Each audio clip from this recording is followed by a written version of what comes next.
I often hear from people who have read the book that John McPhee wrote about me. It was called A Sense of Where You Are. But what people might not know is that as John interviewed me for the book and asking me questions about my life and thoughts about basketball and the geometry of the game, something else was blossoming. Those conversations were the beginning of our friendship. I now call John Bro. I'm very glad that today he's finally joining me on American Voices. For those of you who don't know, John McPhee is a Pulitzer Prize-winning author, a writer for the New Yorker magazine, and his genre is creative nonfiction. Until recently, he taught a writing class at Princeton University. His 35 books include Pine Barrens, Oranges, Coming into the Country, Arthur Ashe, Curve of Binding Energy, and draft number 4 on the writing process, to name a few.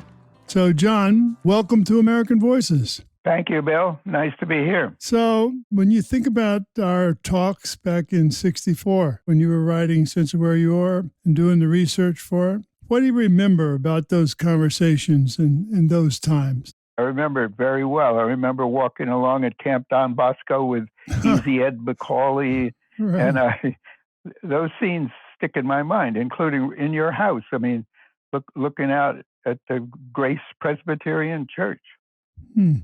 And now it's 60 years later. It took me that long to be able to interview you. Yeah. By the time we had finished talking and everything else, and off you went to Tokyo, to the Olympics, and it was 1964. I remember taking you over to the Festus track because I was running around tracks at that time. And I remember also some sweaty gym outside Washington that you came to when I went through my routines preparing for the Olympics. Yes, indeed. And also you came to Princeton that summer and practiced in Dillon Gym and also at the Lawrenceville School. Yeah. I think it's the Lawrenceville School where you went back there to measure the basket, right? Because you took a few shots at that basket down at Lawrenceville in the school gym, and the ball bounced off the rim 2 or 3 times, and you looked at me and said, you know something? That basket is about 1.5 inches low. So I went back to find out if you were right. Later, you weren't there. Yeah. And I had a step ladder and Tom Eglin helping me. It was 1.25 inches low. Oh, God, I'm sorry I missed it. So you're not always right. I'm sorry I missed it. So let me ask you something I've really never asked you before, and that is, when did you decide that you wanted to be a writer? When I was in grade school. Really? Elementary school. Yeah, I mean, I'm sure of that. I didn't know what to do or how to do it, but it was before middle school. I mean, it was really back there. It looked easy. I thought all you do is sit around and spill out words and make a living. I thought it looked easy, and that was a polar opposite error on my part. But nonetheless, that's what I thought. I didn't decide I wanted to be a New Yorker writer until I was about 17 or 18. Well, let's go back a little bit. You've said that of all the topics you've written about, 90% of them were things that interested you before you were even in college. Is that right? Yes. Oh, yes. It goes like this. I mean, I went to a summer camp from the time I was really young, 6 years old. My father, who was a physician at Princeton University, had the summers free, and he did it in summer camps, and one in particular. And it was there that I got into all kinds of things, from which I would say probably 25 out of 30 of my books derive. Is that right? Particularly, outdoor things. I mean, it was a canoe tripping camp and hiking trips and backpacking trips and all that kind of, and nature study and how many trees can you name and so on and so forth. And all of that became grist to my interest later on and took me to places like Alaska. Yeah, that's coming into the country, right? Yeah, right. And coming into the country wouldn't exist if I hadn't gone to Keewaydin, which is the name of that camp in Vermont.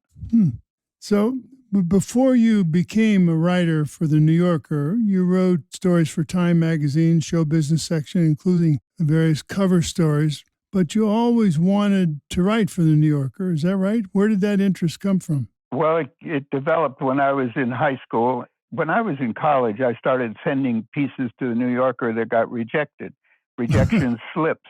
And I got these rejection slips all the way through. And after college and after being in England for a year, I needed to go to work, and the New Yorker wasn't having any part of me. So, and I got a job at Time magazine. I worked there, and I became the editor, the so-called show business editor, and that's what you're referring to. And I was there until the late 60s. And what got me out of there was you. Yeah, so you owe me big, man. You'll get a check in the mail. So tell me, people here see you, you're this, world famous writer, et cetera. They don't know that you sent all these pieces into the New Yorker and each one of them was rejected. How did you deal with the rejection? And what advice do you have for people to deal with rejection like that?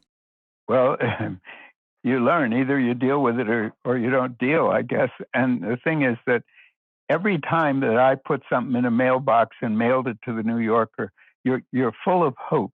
You think it's going to work, and you're full of hope. And then comes the rejection slip. And this pattern went on for such a long time that I got sort of developed a conditioned response. I mean, I wasn't, done in by it, but I remember the one I didn't get to write for the New Yorker anything like off the bat. And I remember that I was fairly depressed when I was 30 years old because I thought I wasn't getting anywhere near it. And I was 32 or something when I did the profile with you. And so you just kept keeping on, right? Yeah, I actually sold them a piece. The first one that I ever had was published in the New Yorker in 1963. And it was about when I was at Cambridge University playing basketball for Cambridge, and we had a match with the Royal Fusiliers who garrisoned the Tower of London. And we got a game scheduled for Cambridge versus the Royal Fusiliers inside the tower. And we actually had to play the game in a gym right beside the tower because while they were putting up the baskets on the asphalt parade ground in the middle of the London Tower of London, a truck, a lorry backed over, the one that had the baskets with it, backed over one of the baskets and snapped it to the ground. And so we played the Royal Fusiliers. I wrote about that, and the New Yorker bought it and published it, but it didn't have any effect on my future because it was what the New Yorker called a casual, a short memoir piece and everything. And it didn't have nobody was hiring me, but I went to the New Yorker because of that. I went to the New Yorker with a whole bunch of suggestions of pieces I might write, and one of them was about you. And they told me, don't, not that basketball player. We just did a basketball player. Who? The basketball player they had just done was Bob Cousy, and they did it about a year or so before that or two. So I went home and I found myself writing a letter. I just did it spontaneously. I wrote a letter to the New Yorker about why I wanted to write about you. And I went on and on. That letter is 5,000 words long. No. And I sent it, yes. And I sent it to him. And I got a call from the New Yorker from one of the editors. And he said, despite what we said, we would like to see this piece about the basketball player. What interested us most was the technical stuff. Oh. And that was in this, spring of 64, March, February, who knows what. And that's when I got hold of you and off we went. How about that? And, I can't tell you how many times over the years, I've mentioned this to you before, but how many times people have come up to me and say, I really love your book, Sense of Where You Are, And I would say, well, no, I didn't actually write that book. That was a book written about me. It was written by John McPhee. And then this happened so often after a while when people came up and said, I really like that book you wrote called Sense of Where You Are. I'd say, well, thank you very much. And you said that was okay. It's not okay. Okay. All right. I'll get back to the long explanation. So, you've written so many books. I mean, it's amazing how prolific you've been. And, I think of just a couple of them, Pine Barrens, which is an area of New Jersey, and people live there called Pineys. What made you interested in the Pine Barrens and the history of this area of New Jersey? I was a new staff writer at the New Yorker, 1965, 66, and I needed ideas to present to the New Yorker of things I might do. And I was having lunch with a Princeton high school friend who worked in New York as I did, and we had lunch in the village somewhere, and I told him I was looking for things to write about, and he said, why don't you write about the Pine Barrens? And I said, the what? And he went on and told me things about the Pine Barrens, how there was a hole in the ground down there that was so deep nobody knew how deep, but all kinds of things that were not true. But nonetheless, that's what caused me to look into the Pine Barrens. Interesting. I'd never been there or heard of them, obviously. And I was born and grew up, 40 miles away, 30 miles away. But that article was the inspiration for the Pinelands Preservation Act, which was a state law that protected this area from development. Right. It was state and federal. The legislation came from both places. There was a preserved area and a protected area. It's a huge piece of ground. So what about this book, Oranges? Who would write a whole book about oranges? I did. I mean, you write about the history, the poetry, everything you could ever want to know about oranges. I mean, why? Well, when I was commuting to New York to work at Time magazine and everything and living out here in Princeton, I would stop at Penn Station every morning and buy some fresh orange juice that was squeezed in a machine there. I mean, with real oranges, going down, cut in half, squeezed out, and sold out of a pitcher. And I noticed over time that the color of the juice sort of became a richer orange in the further you went along in the year. And then there was an ad I saw in a magazine somewhere placed by the Florida Citrus Commission, and it showed 4 oranges, and each one had a different name under it. Parson Brown, Hamlin, Valencia, so on. Those 4 oranges looked exactly the same to me. And so that combination of experience and facts or whatever caused me to wonder, to want to go to Florida and find out what was different about these oranges and so forth.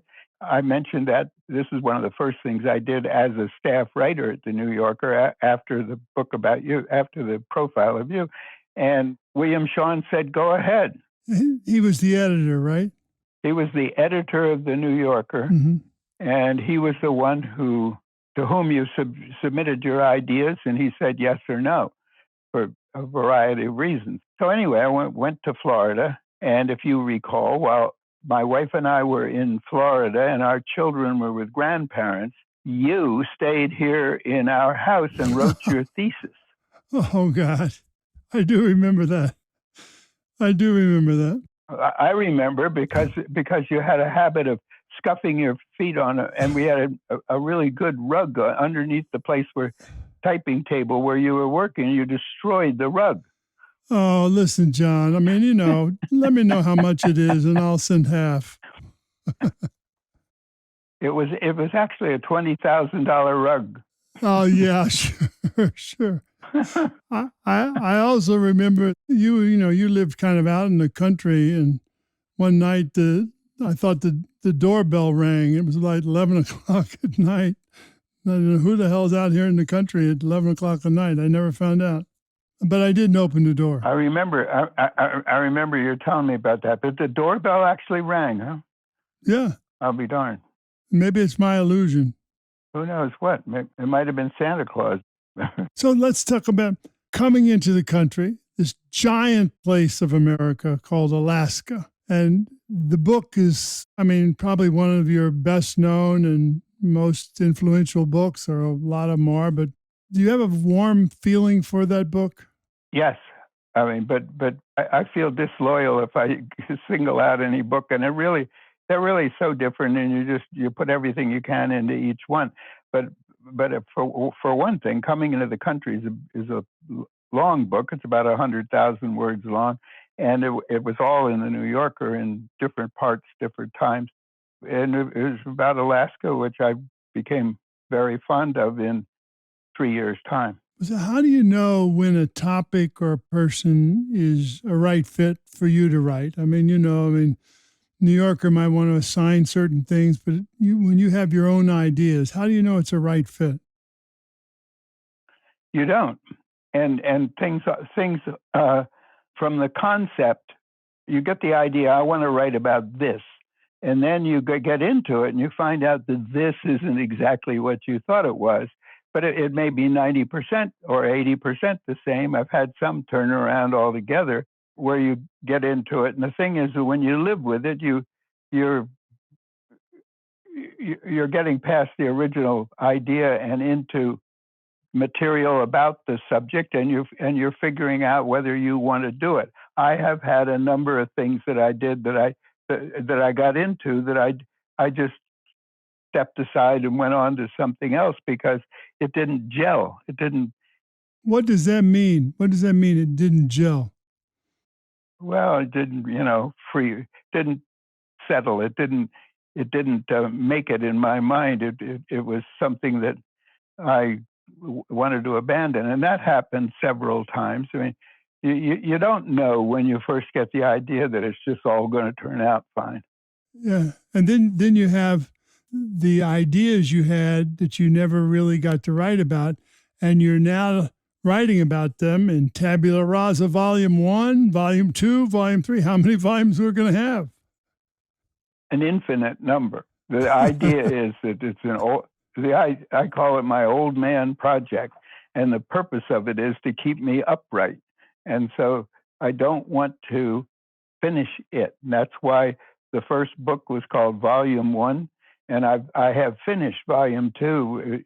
It'll be 2025 or sometime, and the New Yorker will have parts of it first. But I've got enough words, 50,000 for Volume 2, so I am now working on Volume 3. Amazing. And these are all ideas. Right. Well, the current one is about Pepper Constable. Did you ever hear of him? I've heard and the his name. wife, Betty. Pepper Constable was a big-time Princeton star football player, fullback, 1935. He was the captain of the team then. He was also Phi Beta Kappa and president of his class. And his team lost one game in 3 years. But his wife was, if anything, more interesting than he was. She was the national champion in squash, women's squash.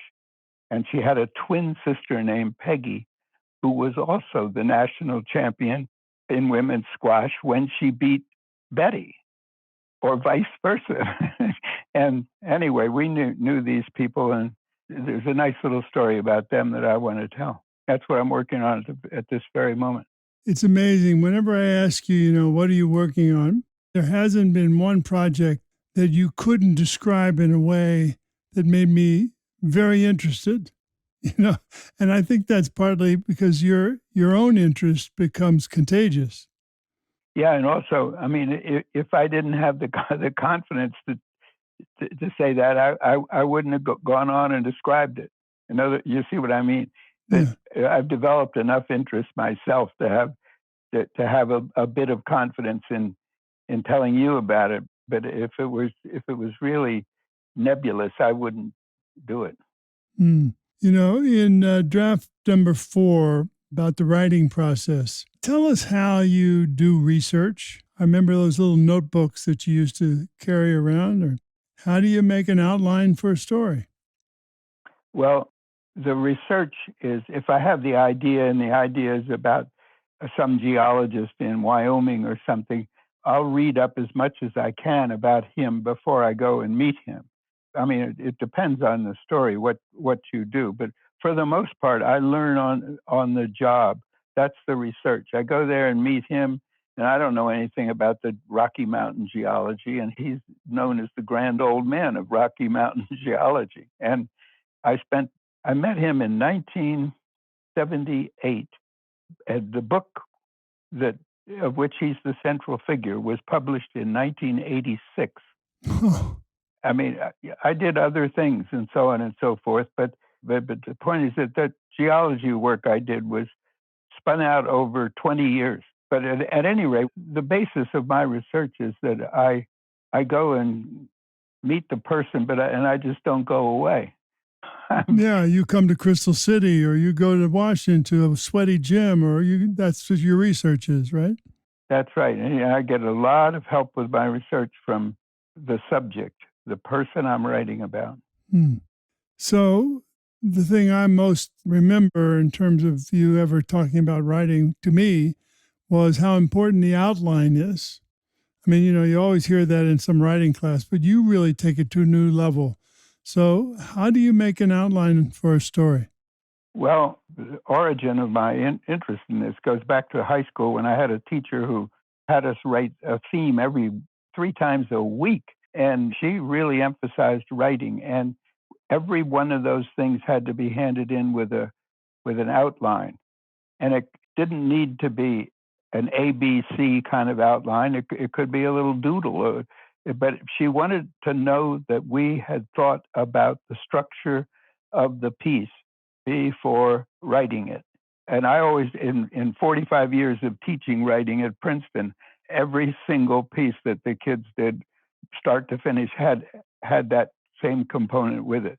They turned in not only the piece, but some kind of structural presentation. It did not have to be a Roman numeral 1, 2, 3. And what I did, I mean, to try to simplify it, is that when I was finished in Wyoming or whatever and ready to try to get this story together, I'm back in Princeton and I type up all my notes and transcribe the stuff I've recorded and all of that kind of business and get it all into one big lump in my computer and so forth. And when I have this mass of material, I then study it and keep on studying it and subdivide it into its components. And who knows how many of these components are going to suggest themselves as you go along. But once you have that, once you have the A, B, C, D, E, F, G, they aren't so designated, but then you stare at them. And I did it on 3x5 cards, which I literally laid on a table, and everything had a little code, like an airport code, that I had given it. So I knew what it was about. And then I shuffled them around until I saw the order beginning to end that I wanted to, that it seemed to me to work. And that's what I did. But with there's one exception to that that's important, is that I think that you should start before you do that. When you're back home and you've experienced all this stuff, sit down and write a beginning for the piece. Just forget all the notes. Don't look at them. Out of your head, write a few sentences, a few paragraphs or whatever, where you end up satisfied. That's where I'd like to start telling this story. Because if you do that, the overall structuring becomes much, much easier and meaningful. I mean, you know where you want to go. I always know where I'm going to end before I start. So, John, you taught writing for 45 years. Yeah, well, you have a whole lot of graduates out of that class that are, I'm sure, grateful to you. A lot. What did you get out of it? You really learn from your students. I mean, there's so many answers to that question, or rather, parts of the answer that let me just wade in. But one is that I have no way of measuring this, but I think that I wrote more over those 45 years, published more in the New Yorker and in books than I would have were I not teaching. And I never wrote anything in a semester I was teaching. Going away from it fueled me for going back to it. It's like crop rotation. And I remember when I got this call out of the blue from the university, somebody had quit and he needed to be replaced within a month. Would I do it? Because I was a writer and I was there, and so on and so forth. I said yes, without the slightest hesitation. Something in my psyche was really crying out for that crop rotation, because I'd spent the previous 12 years at Time magazine, the New Yorker, and everything, or 15 years, writing one profile, one story after another every week, and I was ready for a breather. But the breather, it was so relevant. I mean, to talk to students about their writing is complementary to writing yourself. So it became a kind of sabbatical and inspiration. What do you like about the life of a writer? And what parts do you find difficult? Well, the part that's difficult is that every piece of writing is difficult. And the longer it is, the more you wrestle with it. And there's a great deal of anxiety that goes with it, and which I think is rational, because if you can't figure out what's wrong with something, you can't make it better. You have to be able to challenge what you've done in order to do it over again, to revise it, because the quality in a piece of writing comes from the revision. And I mean, if you can just toss off something and not have to look back, it's not going to be as good as it could be. And the life? What do you like about the life? Well, the best thing about the life is that you don't have some boss that you're going to work and so on and so forth. And it's an independent life. I value that. I mean, I see it so strongly in some of my former students who are writers, like Peter Hessler is the most independent writer. He comes from Missouri, of course, and he is the most independent writer I think I've ever known. Meaning what? Well, meaning that his piece matters more to him than who's going to publish it. And if it doesn't work for the New Yorker, he's a staff writer at the New Yorker. But if it doesn't work right for the New Yorker, tough, he's going to do it somewhere else. That's what I mean by his independence. He's got plenty of it. You know, you've taught all these students over many years, and you're observing other people who are writing. Can you say, is there a biggest mistake that you see writers make? I don't know. I think there's all kinds of mistakes in it. I mean, if there's a mistake that does in a piece of writing, or does in the idea, if the writer makes the mistake of not of tossing it off too glibly and not carefully revising it and on getting the most out of it, that's a mistake, and a big one, but it's no bigger than, I suppose, others. Well, you know, you were quoted about the writing process, and you quoted Cary Grant. 1,000 details add up to one impression. What did you mean by that? And what do you like about the search for finding the exact precise word? The background of that was he was appearing in a movie, and he looked around the set at the paintings on the wall that the set designer had created, and he thought they were all wrong and lousy. And he gets in a car, and while everybody waits, the director, the cinematographer, et cetera, they have to sit there in the studio and wait while he drives all the way home and comes back with paintings of his own and has them hung up on the wall in place of the ones he didn't think were right. And somebody says, why'd you go to all that trouble just to change it? He said 1,000 details add up to one impression. And I just thought that was a terrific sort of adage or maxim for writers to pay attention to. So how do you find the exact precise word? By hunting for it. if that's the thing. I mean, you don't try to find a $35 word when a $4 word will do. The $4 word is going to be better. And the search for the mot juste is what I call this, because Flaubert used to walk around in his garden doing the same thing, looking for a word, a given word in his head that would be just right in the place that he had for it and in a piece of writing he was doing. So in a piece of writing I do, when I get to about the third draft out of 4, which is what it usually has and everything, I can see words that, well, that's okay, but it could be better. And I'll draw a box around the word and move on. But I keep looking at that word and trying to find a word that fills that slot and that is better. And the word is not, I mean, almost never polysyllabic. That's not the direction I'm going in. I'm looking for the word that sort of, bingo, it really hits the button. I love that phase. The search for the mot juste is one of my favorite phases in a piece of writing. And I did this with students' papers when they'd turn them in, I'd draw a box around a word and say, think about this one. And when you do this, you look up, the worst thing you can use is a thesaurus, because that's just a list of synonyms, a list of words. And what you want is to know what the words mean with Webster telling it to you or whoever. And Webster's dictionaries have many, many, many words. A high percentage of words will tell you the difference between plumb and vertical and things like that. I mean, they'll list 3 or 4 synonyms, but they don't stop there. That's what a thesaurus does. They define each word and show you the difference between A and B and the difference between B and C and so on. That's all part of the search for the mot juste, which I love. Why? Because it's fun and the word game and everything else. And also, you're in the third draft of your piece. Your piece is essentially done. The big, tense, frightened moments are over, and you're polishing up your piece for publication.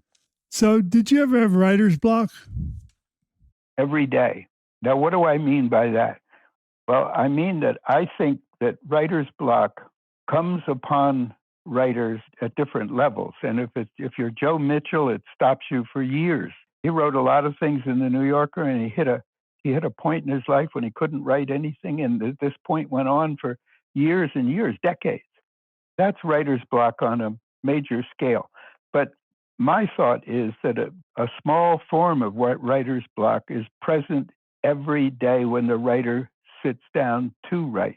You sort of fear it. You have a hard time getting into it. In my case, I would fiddle around all day long and really not get started till 5 o'clock in the afternoon. And I mean, I made tea and I played basketball or something, and read the newspapers. Yeah, and you finally get going.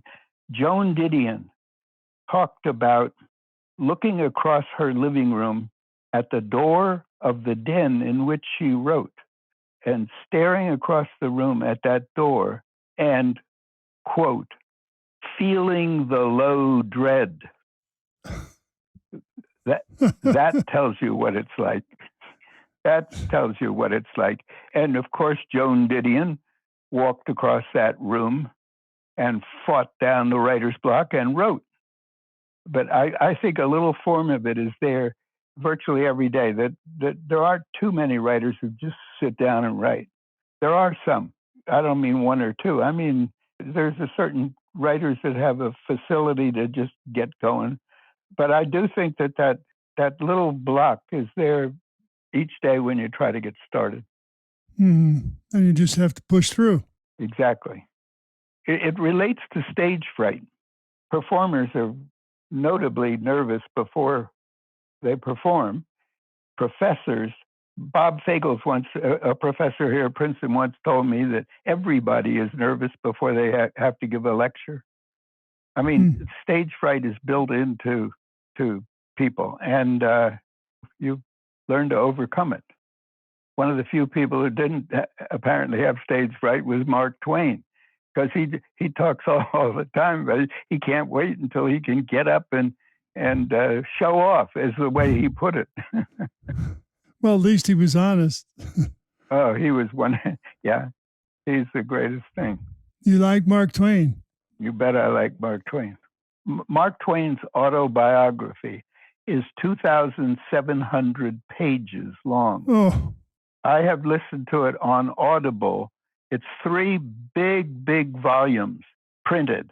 And I have listened to it on Audible maybe as much as 5 times, all the way. what? It's that good? Yes. You know, when you sit down and stare into a crackling fire or something, or you used to before the world started warming up. Mark Twain's like that. I mean, it's just wonderful to hear him talking. He's so great on one subject after another. So, you are still at the New Yorker after all these years, and you've had some extraordinary editors. I mean, William Shawn and Bingham. How do you describe that relationship with an editor? Is it also kind of on the personal level, or is it just words? I think the big difference between an editor as I see and have experienced them and an editor that I wouldn't want to experience is that some editors essentially see their job as rewriting what is submitted to them. And others are helping the writer be understanding what kind of writer they're dealing with and helping bring out the best in that writer. And my editors at the New Yorker have all been in the latter category.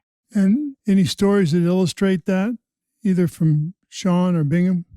One of my favorite things that any editor ever said about me was said by John Bennett, who was my editor for X number of years after Bob Bingham died. And John said of me, he is a self-cleaning oven. McPhee is a self-cleaning oven. Oh. And I mean, but that relates to stuff like the search for the most juste and all that kind of thing. I mean, right. That's what he's talking about.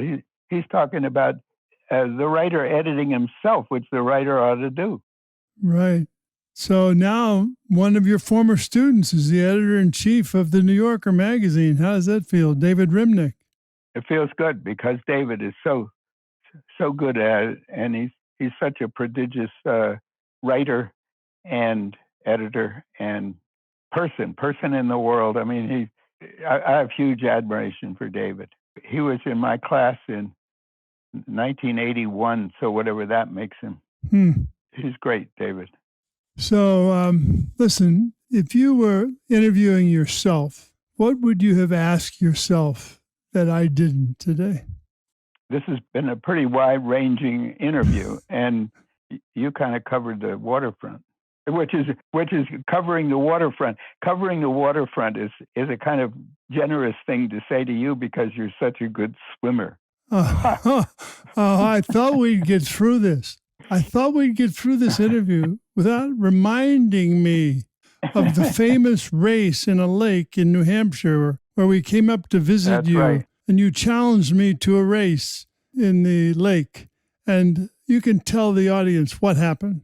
Well, you were going to be appearing on a television show for athletes who would compete in things other than their own sport and so on. Oh, yeah, superstars. Superstars. One of the things you were going to do, it was ABC, and one of the things you were going to do was compete in swimming.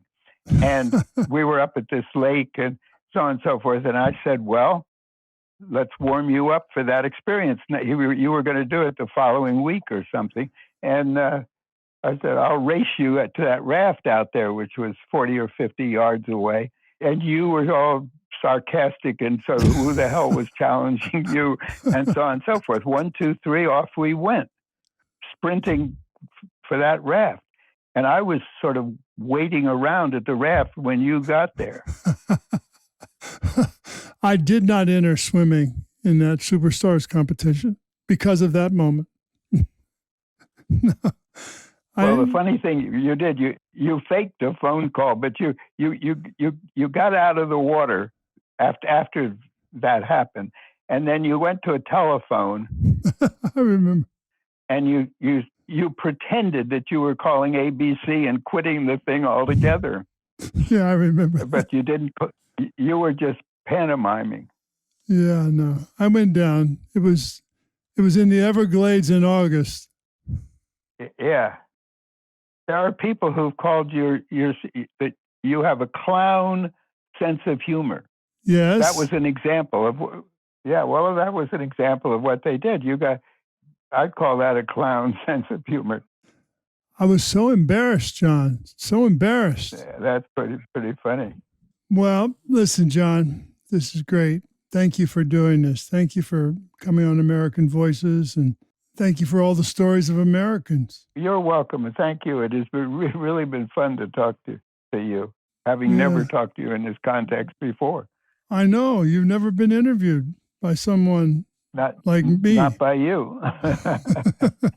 Not by you. Not by the great swimmer. Okay. That'll be the last word. Oh, no. The last word is thanks for the decades of friendship. You're my true bro. Thank you, bro. Adios. Okay. Bye-bye.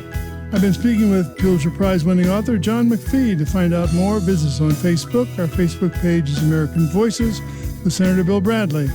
We're also now on Instagram, and I hope you'll check us out there, too. On Instagram, the page is Bill Bradley on Sirius XM. Write me your thoughts about anything you heard today, and follow us.